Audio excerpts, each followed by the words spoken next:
Hello and welcome back to the Douglas Fir Association. This one was my pick, and my pick was Blue Velvet. Um, Thoroughly enjoyed it. Another journey into Lynch's mind. Absolutely fantastic film. Yeah, do you want to kick off with your thoughts?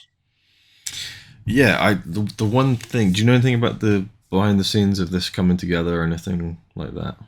No, I still haven't got around to the behind the scenes stuff yet. Yeah, I'm not sure if there is because there's a whole thing about the extras and the Criterion compared to the other releases. But anyway, just the one thing I thought was interesting is that when Dune was made before this, and it was a infamous failure, and it was Lynch working with the producer Dino De Laurentiis, and Lynch felt like the film was taken away from him, basically, and that he wasn't given the authority to finish everything the way he wanted it to. Yeah, And it's a long story, and bits and pieces are missing because he doesn't like to talk about it. It was that painful for him, and so Dino De Laurentiis felt really bad about it, and so he offered Lynch, what else do you want to make? And so he had this idea for Blue Velvet, and so he said, okay, you can make it, and I'll let you do whatever you want. Final cut, completely unsupervised, basically, and but it'll be low budget, so it's like $5-6 million or something. And so for this big producer, it wasn't much of a stake, but Lynch could do whatever he wanted, basically, and that was the yeah, how it came together, and was a complete reversal because it was something that he really loved the idea of making Dune into a film, and I think there was even talk of him doing a sequel, but it just ended up being like a painful thing for him. And then yeah, Blue Velvet was like the opposite, where it was just like he got to really make exactly the kind of film he wanted to make, completely unfettered, basically. So yeah, yeah, Blue Velvet, man, it's just a great film.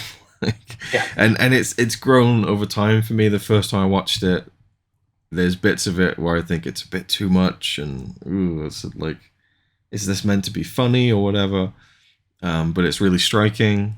And then the next time I watched it with Connie, she kind of was uncomfortable, and so that, you know, not tainted, but it colored my view of it. And I thought maybe it isn't as great as I thought it was.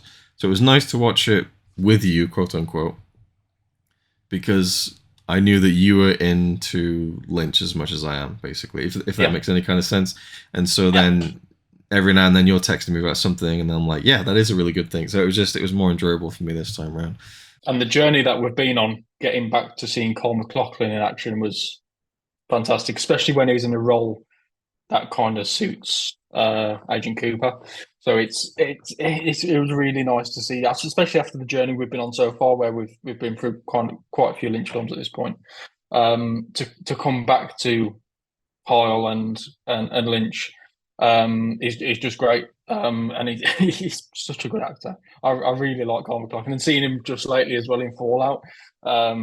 Yeah, so that was a nice going back to Kyle as well. So yeah, man, it's such a fantastic film. What a stacked cast as well. Such a huge, some really big names in this film. Yeah, I think if we talk about Frank Booth, the Dennis Hopper character, I think I don't remember specifics, but I think he was going through a rough period in his career, and his reputation was quite tarnished, and he was seen as like a bit of a wild, loose cannon type.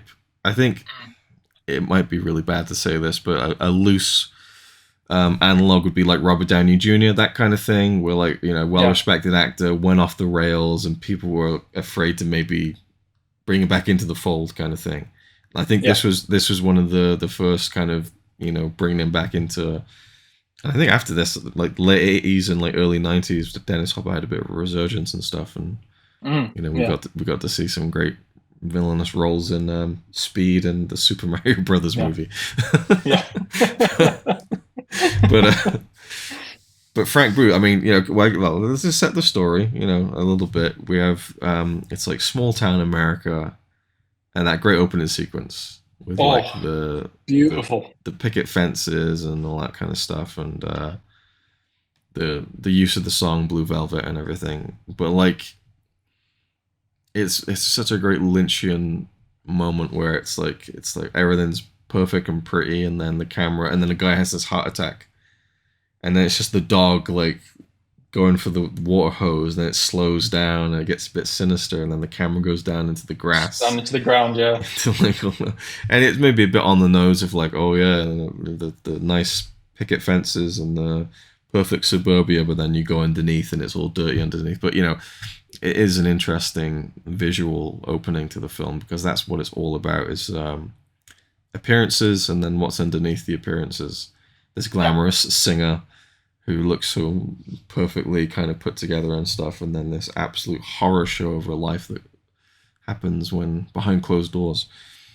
So Carl plays Jeffrey Beaumont, this young guy who comes back home to see his father after he's had a heart attack, and then he just ends up snooping around town and finding out stuff that's going on, and he gets intrigued by this mystery of this singer, Dorothy Valance, played by Isabella Rossellini, and it just completely spirals out of control from there. And then he gets a girl, Sandy, played by Laura Dern, involved in the madness, and he wants to sneak into Dorothy's apartment and all this stuff, and then, again, it snowballs, and that, it's almost like a real set piece sequence in a way, when he does go into Dorothy's apartment and then she comes home and he's stuck in the closet, and we see him as a voyeur looking at her undressing and all this stuff, and then she hears him and he comes out and they have their thing, and then he has to go back in, and then Frank Booth arrives.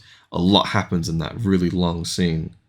Yeah. And by the end of it, you're just like, Jesus Christ, because it's like an onslaught of like lots of different emotions. And then what did you make of that scene when Frank Booth comes into the film and just assaults Dorothy, essentially? It's a very striking, I guess, more than striking. It's in your face. It's yeah. What did you think? It's Dennis Hopper at his peak unhingedness, and I can't imagine anybody else playing that role. It's just so unhinged in that moment, and throughout the film. To be fair, Yeah. it's just relentless, and this is what struck me actually, because I don't know, I can't remember if this was the same time period, but was Lynch with Rossellini at that time?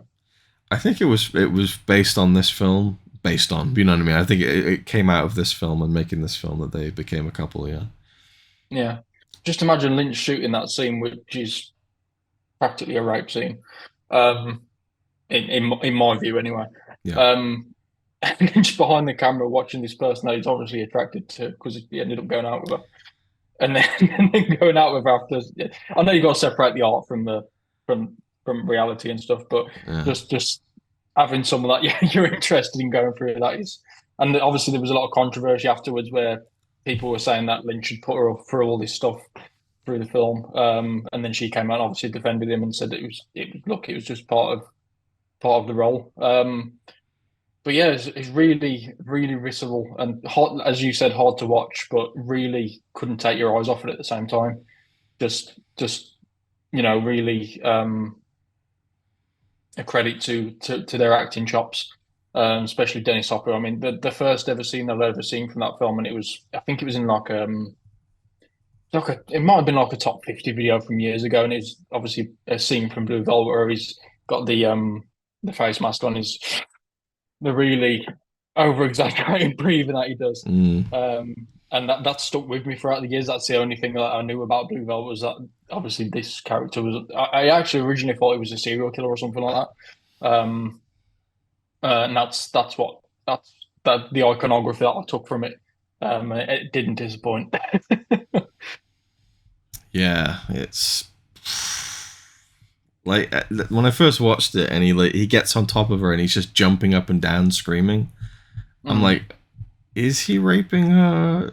Is he just like, because it doesn't look like, I mean, not to get technical, but it doesn't look like he unzips his pants at any point. I'm like, is it just like I still don't really know, really, but it's such an assault, and like it's degrading, to say the yeah, least. Yeah, 100%. But like the whole psychology that's throughout the entire film, of where she's now, it's almost beaten into her that she wants to be hit and stuff, and then you have this character who's portrayed as a pretty, well, I don't know if he is portrayed as pretty pure, but it's what you would think of a character like that in Jeffrey, and he gets taken to that dark side of her wanting him to hit her and stuff. It's interesting, and it's, you know, it's conflicting, and it's, you know, and I think the way he plays it is really interesting.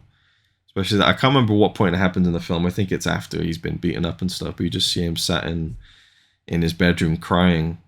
And I think he even sees flashes of the things that he's been doing and how it's changed him and stuff.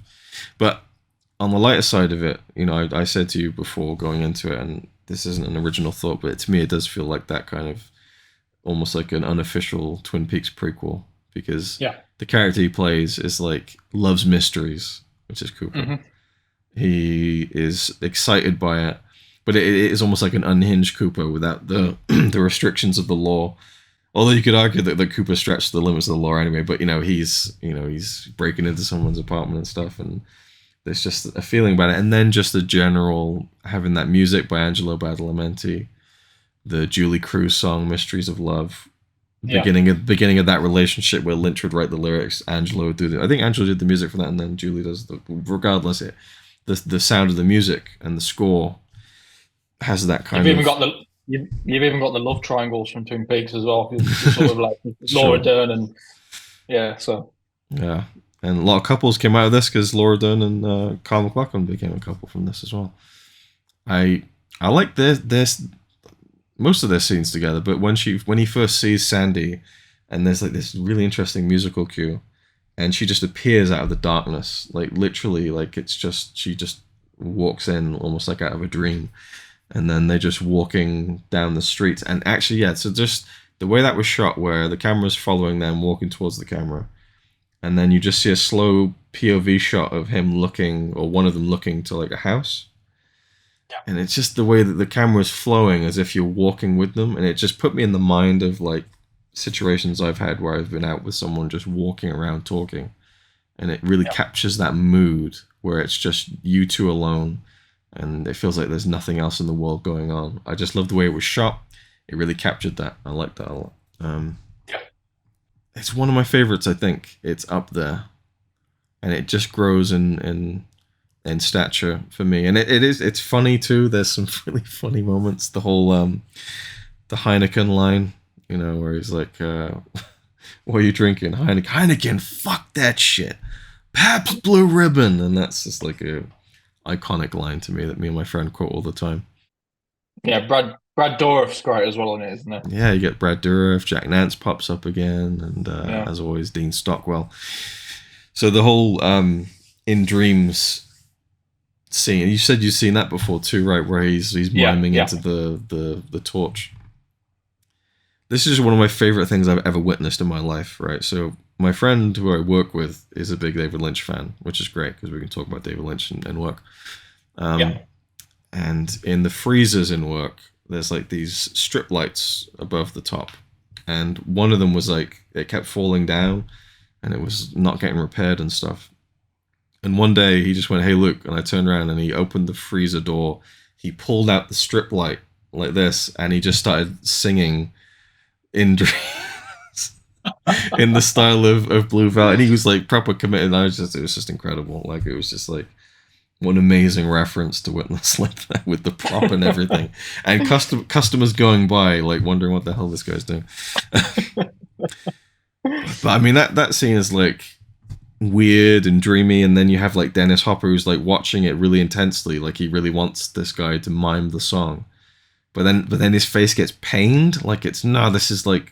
This is weird. Like I love the intensity of his performance, and really draws you in. And I think Isabella Rossellini deserves a lot of credit for the way that she's used in the film and what she had to do to portray that character.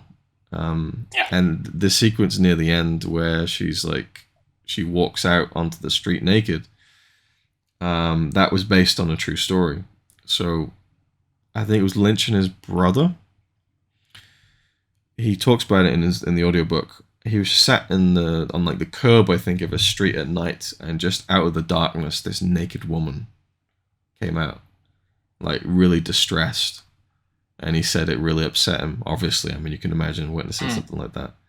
So it's always unnerved me knowing that that's a true story, or like the visual of it, Yeah. Because you have like, I think it's Sandy's boyfriend and his friends, and then there's the whole love triangle thing, and then they're like laughing, and then they notice that she's like hurt and stuff, and then the tone completely changes and it's really serious. Mm. And it gets to a point where I feel like, okay, things just couldn't get much more worse for Jeffrey at this point. And Yeah. then and then he brings Dorothy back to his girlfriend's house, and she says he put his disease in me. And the to be fair, the look of absolute horror on Laura Dern's face, It is great. disgust and horror and heartbreak, is so like, you could argue it's over the top, but I think it really captures what you'd probably look like if you. It's such a like triple gut punch, that whole thing.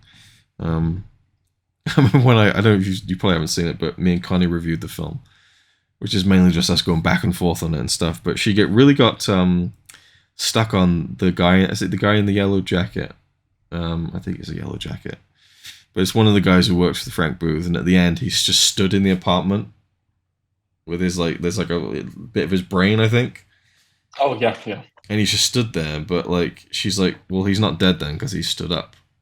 And I'm like, well, he is dead. And she's like, well, he won't be able to stand up then. I'm like, well, it's kind of just for effect. And she's like, well, it can't be for effect. I mean, either he's dead or he isn't. And if there's a bit of brain coming out, I was like, well, maybe he's just like, the brain function's still there a little bit, but like, she could not let it go. And I'm like, well, it's, again, we've talked about it. It's the whole thing with Lynch. Sometimes it doesn't need to make logical sense. It's more the, No. an interesting visual. I don't know.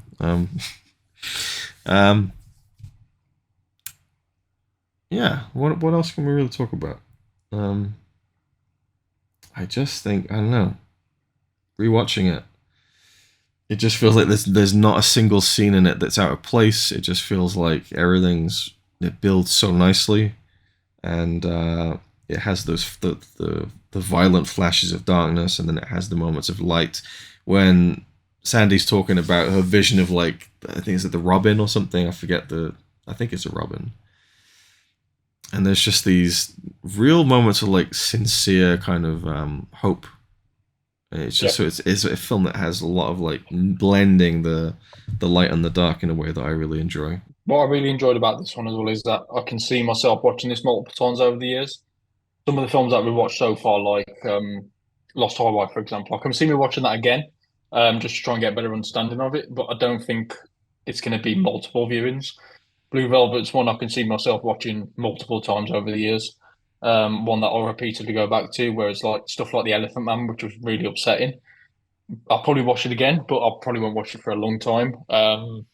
So yeah, it's nice, and Eraserhead that we both touched upon. I think last review, that we both probably won't watch it again for a long time. I know you hadn't. We both hadn't seen it for a long time to begin with, hadn't we? Yeah. But again, it just wouldn't. I think once you've seen it and you've seen the shock factor, it's kind of it's rememberable. So you don't really find that need to go back and watch it. Obviously, we've done it because it's Lynch season, but without that, I probably wouldn't have had the impetus to go and watch it again.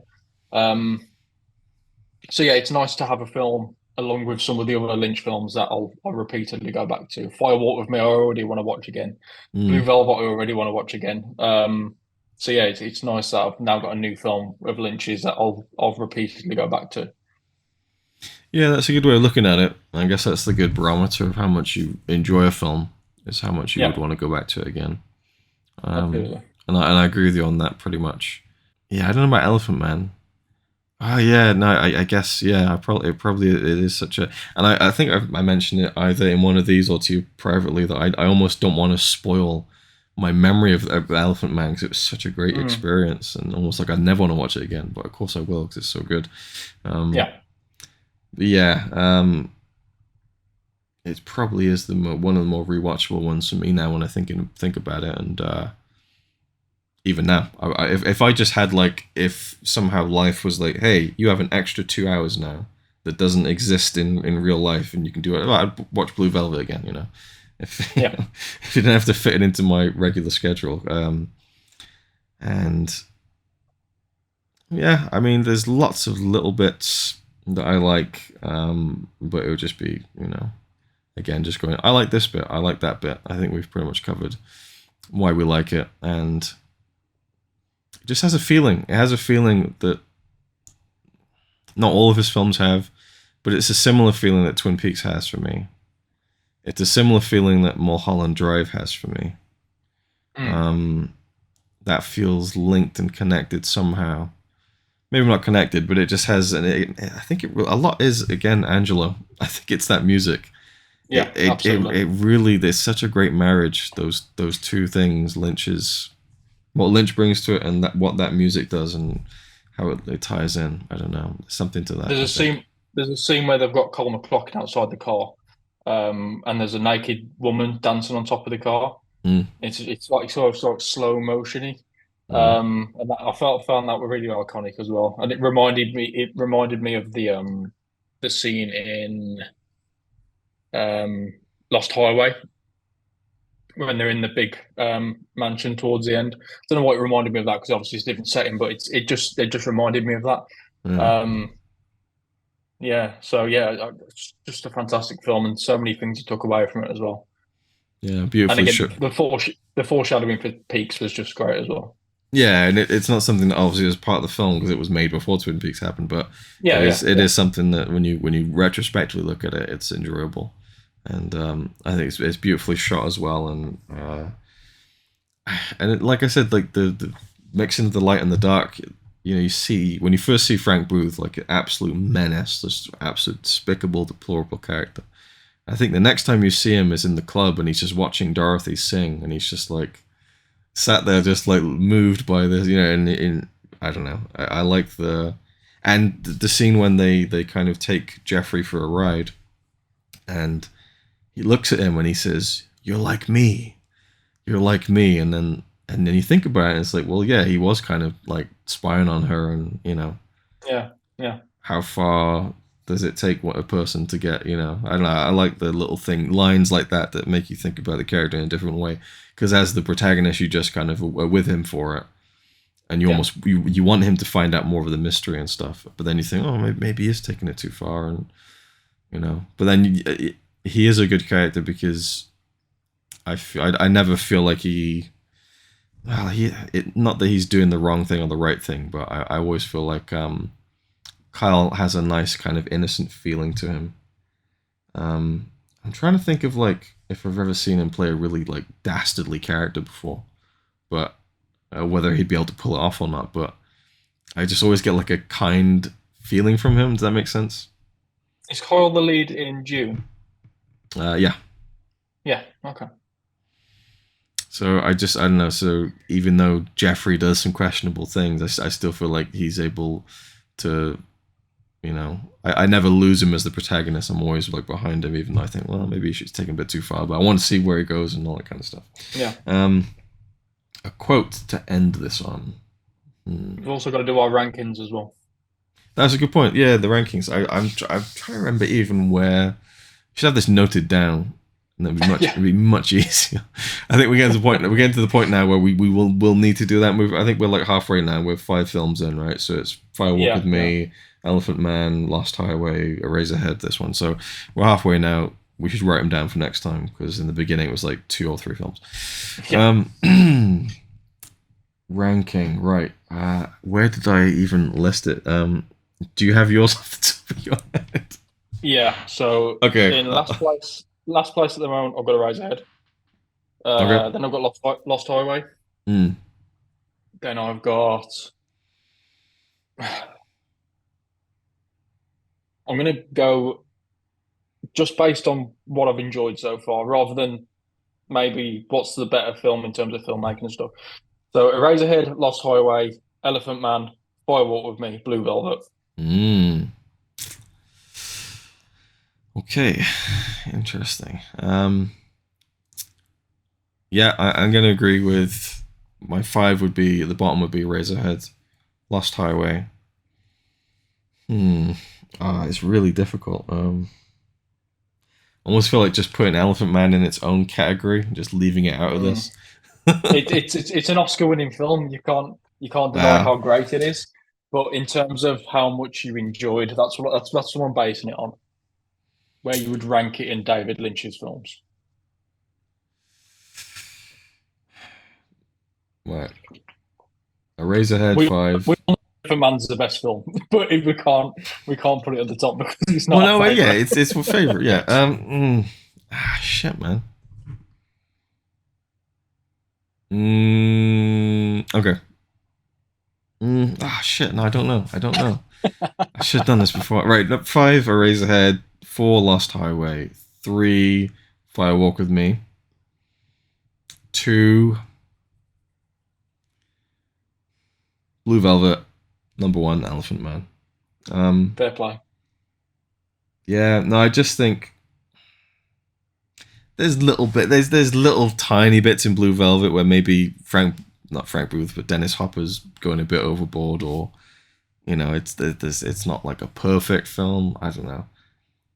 I could watch Blue Velvet more, but Elephant Man gave me something that I just love more than anything, which is when I can be really impacted by something. And I don't know. Yeah, no, still going with Elephant Man number 1 for me. Yeah. So at least our top 3 are still in the rankings then. So Yeah. our top 3 are roughly the same. Yeah. Just in reverse. Yeah. Be interesting to see how it shakes out as we. Yeah, I'm going to note that down for next time and have it somewhere. Yeah. It's going to get interesting because one of my favorite films of all time is coming up. So. Yes, indeed. And I haven't told you what the next film is before we can get to the quote. So yeah. I've noticed, and I don't know whether I should even say this, but I'm gonna. I've noticed a trend in our picks that's just completely accidentally happened, and that's that we are going through this in a crisscross motion back and forth in time. So, Fire Walk with Me, and then we went back to Elephant Man, and then we went ahead to Lost Highway, and then we went back to Eraserhead, and then we went forward to Blue Velvet, and so we will go back in time one more time to a place beyond your dreams and a movie beyond your imagination. Dune. Awesome. Yeah.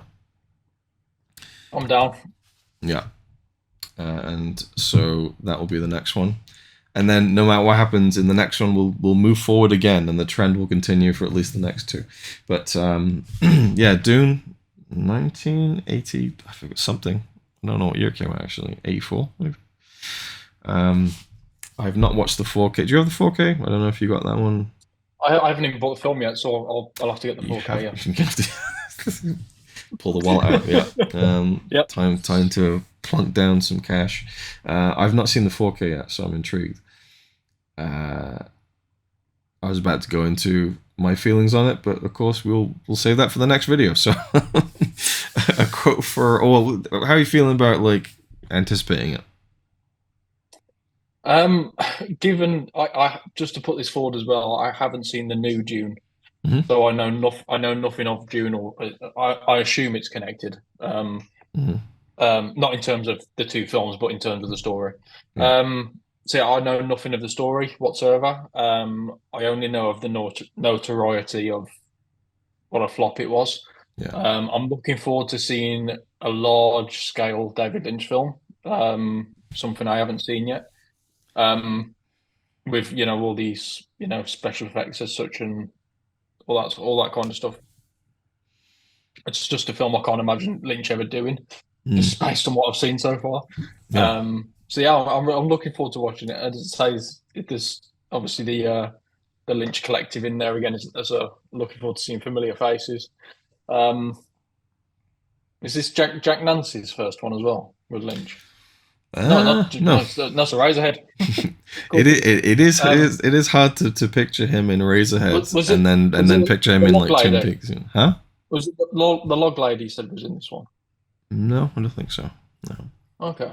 She worked on Eraserhead, so he's kind of worked with her from pretty much the beginning of his feature film career. But no, I'm looking forward to watching it. Everett McGill is in it. Big Ed. Oh, nice. Jack Nance is in it. Trying to remember. I think Brad Dourif is in it as well. Cool.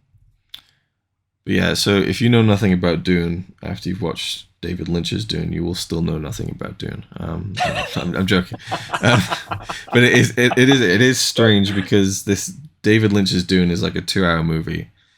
Denis Villeneuve's 2-part Dune that just finished. I think both films together are about 5 hours, and that covers the same story. So, yeah, I'm not going to say anything. I'm not going to say anything about it, but I'm excited to watch it again, and especially to see the 4K version. So I'll say that much. And I don't think it's not as bad as you might think it might be, but it's not the best thing in the world either.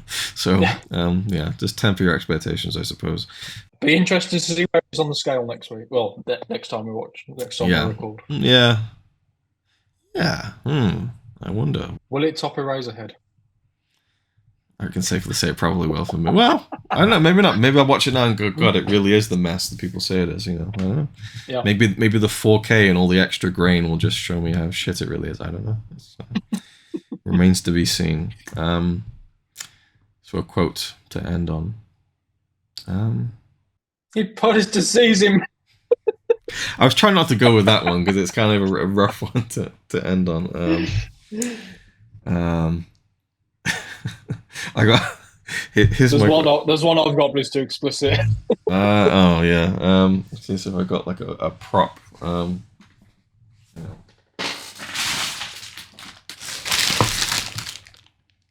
That is a human ear. It's the weird deadpan, I sometimes feel like there's little bit part characters in Lynch films that he's just dragged out from the street, where they just don't give natural performances. Like, I found an ear. Oh, that is a human ear. There you go. Blue Velvet. Next time, Dune. Thanks for watching, and we'll see you next time. Bye.